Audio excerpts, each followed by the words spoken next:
Assalamualaikum warahmatullahi wabarakatuh. Saya Nurwinda Ajelin, peserta pelatihan dasar CPNS tahun 2022 BPSDMD Provinsi Kalimantan Selatan, Angkatan 30, Kelompok 4, NDH 40.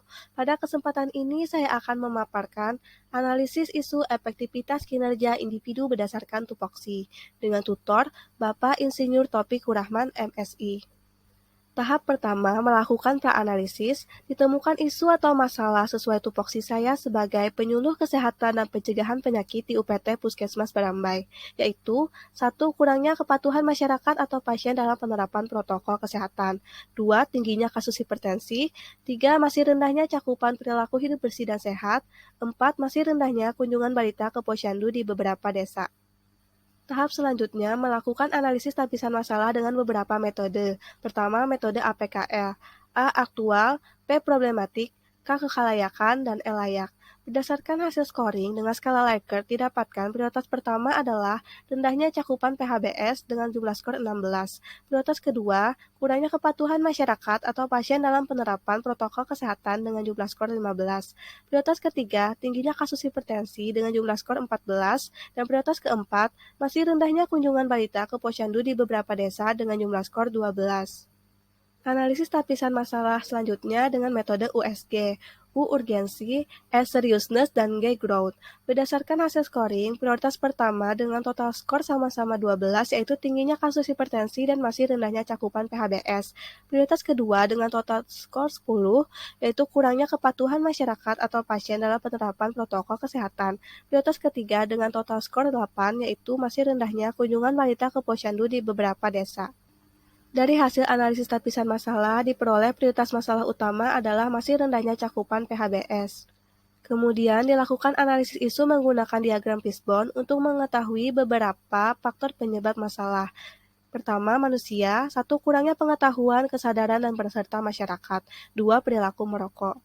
Kedua, lingkungan. 1. Kondisi lingkungan yang kurang bersih dan sehat. 2. Kurangnya perhatian dan dukungan stakeholder terkait. Ketiga, kepercayaan. 1. Budaya dan tradisi di masyarakat. 2. Perbedaan persepsi.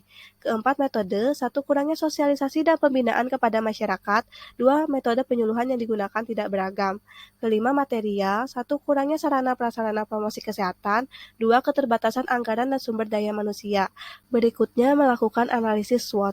Strength kekuatan. 1. Adanya kepenyuluhan kesehatan yang dilakukan oleh tenaga kesehatan. 2. Adanya media promosi kesehatan dan keahlian pembuatan media. 3. Adanya kader kesehatan. Weakness atau kelemahan. 1. Media dan metode yang digunakan belum beragam. 2. Kurangnya sosialisasi dan pembinaan PHBS. 3. Kurangnya anggaran dan sumber daya manusia. Opportunity atau peluang. 1. Dukungan stakeholder. 2. Peserta kader dan PKK. 3. Penggunaan media sosial untuk penyebaran informasi kesehatan. Threat atau hambatan. 1. Sulitnya berubah perilaku. 2. Keterbatasan sarana prasarana. Dan ketiga akses. Tahap terakhir yaitu pembuatan tabel alternatif penyelesaian masalah dari isu rendahnya cakupan PHBS dengan penyebab 1. Kurangnya pengetahuan, kesadaran, dan peserta masyarakat tentang PHBS. 2. Kurangnya perhatian dan dukungan pihak terkait. 3. Adanya tradisi dan persepsi masyarakat yang kurang sesuai dengan PHBS. 4. Media dan metode penyuluhan belum beragam. 5. Keterbatasan sarana prasarana. Ada 3 alternatif penyelesaian.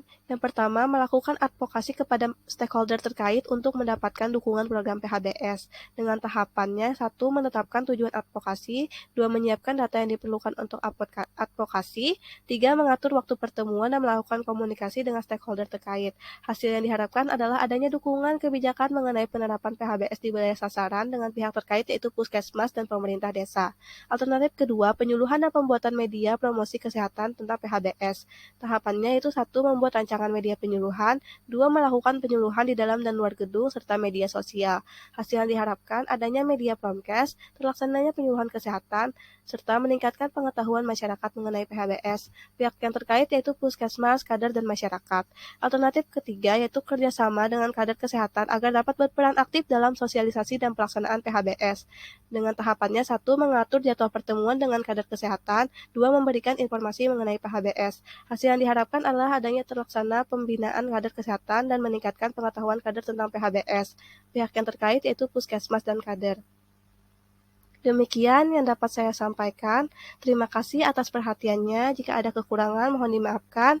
Wassalamualaikum warahmatullahi wabarakatuh.